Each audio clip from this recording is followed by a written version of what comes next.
सत्यनारायण व्रत कथा चतुर्थ अध्याय प्रारंभ।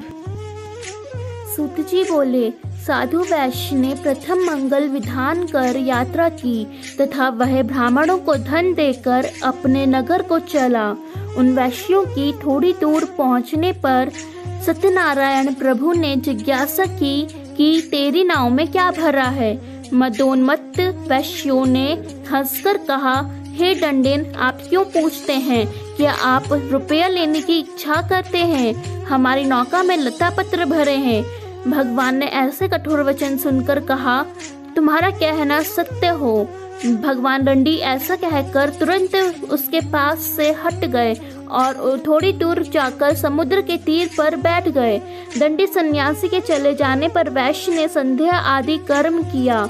तब नाव को ऊंची उठी देख अत्यंत विस्मय में पड़ गया। उसमें लता पत्र देखकर वह मूर्छित हो भूमि पर गिर पड़ा। जब वैश्य को चेत हुआ तो वह अत्यंत चिंता करने लगा। उस समय उसके जमाता ने कहा, आप शोक क्यों करते हैं? भगवान दंडी ने ही शाप दिया है, वही सब कुछ करने को समर्थ हैं। उन्हीं की शरण में चलें तो मनोरथ सिद्ध होगा।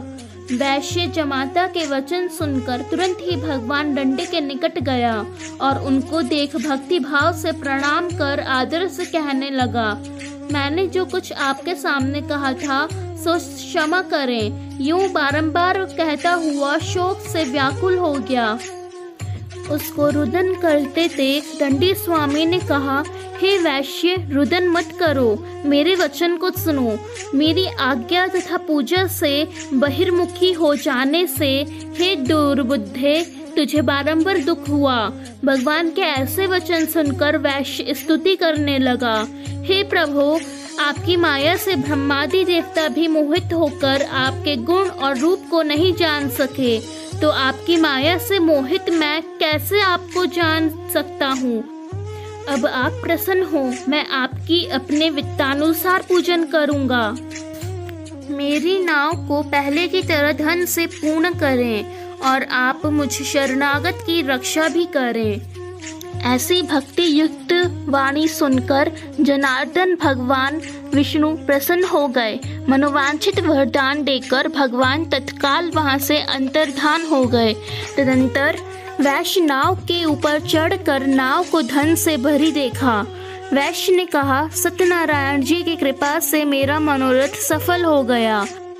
यूं कहकर साथियों के सहित विधिवत पूजन कर सत्यनारायण की कृपा से अति प्रसन्न यत्न पूर्वक नाव को सहेज अपने देश को चल दिया। अपने जमाता से वैश्य कहने लगा, हमारी रत्नपुरी नाम वाली नगरी को देखो। अपने धन के रक्षक दूत को अपने घर भेजा। वह दूत नगर में बनिए की स्त्री को देख प्रणाम कर अभीष्ट वचन कहने लगा। बांधव एवं धन सहित सेठ जी नगर के निकट आकर प्राप्त हुए हैं। दूत के मुख से ऐसी वाणी सुनकर वह पतिव्रता अत्यंत प्रसन्न हुई और वह सत्यनारायण की पूजा से निवृत्त हो अपनी कन्या से बोली। लीलावती बोली, हे पुत्री, मैं सेठ जी के दर्शन करने जाती हूँ, तुम शीघ्र आना। माता के ऐसे वचन सुन और चटपट व्रत समाप्त कर प्रसाद का त्याग कर वह भी पति के दर्शन को चली। इसी से सत्यनारायण भगवान रुष्ट हो पति युक्त नाव को धन सहित जल में डुबा दिया। कलावती कन्या तट पर अपने पति को न देखकर महाशोक से रुदन करती हुई भूमि पर गिर पड़ी। अलक्षित हुई नाव और महादुखी कन्या को देखकर वैश्य मन में अत्यंत भयभीत होकर कहने लगा, यह क्या आश्चर्य हुआ। सब मल्लाह भी चिंता करने लगे। तदंतर लीलावती कन्या को दुखी देखकर अत्यंत व्याकुल हो दुख से रुदन करने लगी। फिर पति से कहा, अभी नौका सहित अलक्षित कैसे हो गए? मैं नहीं जानती कौन से देव के प्रकोप से नाव डूब गई। सत्यनारायण के महात्म्य को जानने की शक्ति किसमें है? यूं कहकर स्वजनों सहित अति विलाप करने लगी। लीलावती कन्या को गोद में उठाकर रुदन करने लगी और कलावती कन्या स्वामी के नष्ट होने पर अत्यंत दुखित हो अपने पति की खड़ाओं ले सती होने के लिए मन में निश्चय किया। कन्या के ऐसे चरित्र को देखकर धर्मवेत्ता वैश्य अपनी स्त्री सहित अत्यंत शोक से संताप होकर चिंता करने लगे। या तो नाव को सत्यनारायण भगवान ने हर लिया है या मैं ही सत्यनारायण की महामाया से मोहित हो रहा हूँ। मैं धन और विभव के अनुसार सत्यनारायण की पूजा करूँगा। उसने अपना यह मनोरथ सबको बुलाकर सुनाया। बारंबार पृथ्वी पर दंड के समान गिरकर सत्यनारायण भगवान को प्रणाम किया तो 3 जनों के पालन करने वाले सत्यनारायण भगवान प्रसन्न हो गए।